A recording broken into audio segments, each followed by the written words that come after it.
Hi, my name is Thomas. I'm from São Paulo in Brazil, and for the last 9 years I've been living in London. The film Até o Caroço, or Until the Pit in English, came from a lifestyle shift that I had during the pandemic. Up until then I had lived in very confined urban spaces, and this was the first time that I had moved to a house with a garden, and thanks to a previous owner I also had some seeds to plant. And doing that for the first time was a bit of a revelation, because I wanted things to grow at a much quicker pace than they actually were growing. And there was a multitude of life that was conflicting with my desire as well. So weeds growing around the plant, slugs, snails eating everything. And also the place that I live is right across the Nunhead Cemetery, which is a very old cemetery, and unlike traditional cemeteries, there is no maintenance of the space. So trees grow from graves, ivies grow around everything, and this symbiosis of organic matter combined with my inability to understand other life forms was a seed for the film, because I felt like I had a very utilitarian way of the plants or of the fruits that I wanted to grow. And like in the film, the character also has an obsession for something, and that ultimately ends up beating him. And so, that was the initial process.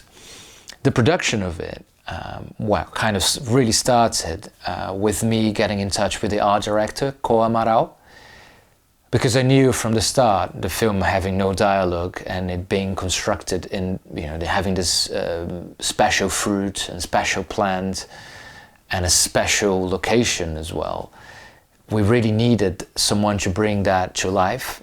And luckily I had a very good initial relationship with her. She really enjoyed creating all that universe.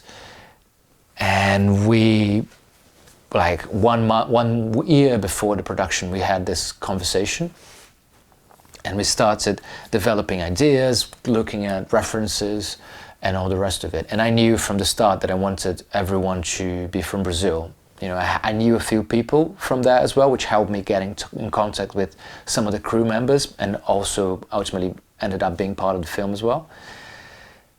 And from there, it was talking to producer Aline and finding all the other people that I found through connections with friends, and Heron Cordeiro, the actor, wonderful actor, also coming from the makeup artist Nachia Cortez, which is a friend of mine. And we had luckily a lot of time to prepare, which was great. So for a whole year, as I was saying, we had various meetings to decide, and then I flew to Brazil, spent a couple of months there preparing, and we shot it in 3 days. Well, 3 days of shooting, but 3 days to prepare, to construct the scenery, to bring everything to life. And she had to study a lot to get the fruit to develop in the way that we needed it, to have the special paint that wouldn't dissolve in water and it wouldn't be poisonous to the actor. It was quite a challenge for her, but ultimately it was something that she made happen, and it was great. And doing it in Brazil was fantastic, because it's a place that I know, it's a place that I grew up, it's a place that I'm in love with, and it makes it much easier as well to have the connection with people. So it was a wonderful experience. I believe that cinema offers an opportunity to have collective dreams. We go to see certain films because we want to enhance our fantasies, or we want to create new ones. We might want to engage in current topics or sometimes escape them. But whatever the reason, we don't want to miss out on what's been said. We want to be part of a conversation. So I believe it exists to create a shared community. The idea that a current technology might completely change cinema forever has always been present. Cinema is born from an advance in technology, so it's only natural that that will be kind of a spectrum that is haunting it.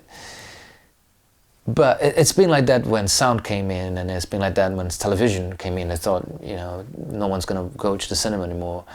Or, 3D was a big thing as well. They thought it was going to change it completely. Ultimately, the advances in technology just make us be more capable of doing things in different ways, but it doesn't kill anything that came before. The film that we just did is a film without dialogue, so obviously there's some sound being captured, but in essence it kind of is a film the type of film that was done at the beginning of the development of cinema. So that doesn't cease to exist. It does feel like we're in a pivotal moment where AI is not just changing how we make films, but it's changing who makes them. It's putting a lot of people at risk, and a lot of people are losing their jobs already. So that is a question that is a much broader question that goes beyond any cinema discussions. But what it gives us is the potential to do things kind of more unbelievable with lower budgets. Something that nowadays would be very expensive might be just a couple of clicks very soon. So that would just be new ways and quicker ways that more people might have access to do. But it doesn't stop us from doing things without any of that stuff. We can still, there are still people doing it, and there will still people be doing it, because the desire to see something sometimes that doesn't have any of those elements is still present. So what I feel like happens is that the menu of possibilities just gets bigger, and we have more to choose. But ultimately, the big problem is what do we do with the people that are losing their jobs? The hybrid model does offer some benefits in giving people access to films that they wouldn't have had a chance to watch otherwise. Like the Digiday International Film Awards, I've watched a ton of films that I wouldn't have been able to if I had to go to Digiday, and I'm sure it's the same for a lot of other people. We do miss the direct experience of going to the cinema, though, and watching something in a big screen where everything else shuts around you, and your complete dedication is there to watch that film. It's not the same experience when you are watching something at your laptop or even in the television, where you can stop and do something else and then you can come back to it, or maybe I'm going to watch it tomorrow or whatever. It just doesn't offer the same experience and not the same level of detail that you get in the cinema. And with streaming, even though there is this idea and it gives you this sense, this illusion that you've got everything there, well, you don't. And for a lot of people, it's very expensive. So this idea that it's accessible is not really true. You can only choose one, and maybe the thing that you actually want to watch is on your other platform. So then you have to pick and choose, and it's not really available. I think when it started happening, the streaming, it did feel like that was the idea, that was the great thing, the great revolution happening, but it's just not the same thing. I do have some other projects in development, but none of them have been signed off yet, so I hope to share good news soon. But meanwhile, I just want to thank Digiday International Film Awards for the opportunity and for sharing so many great films with all of us. And I hope it carries on doing this great work for us.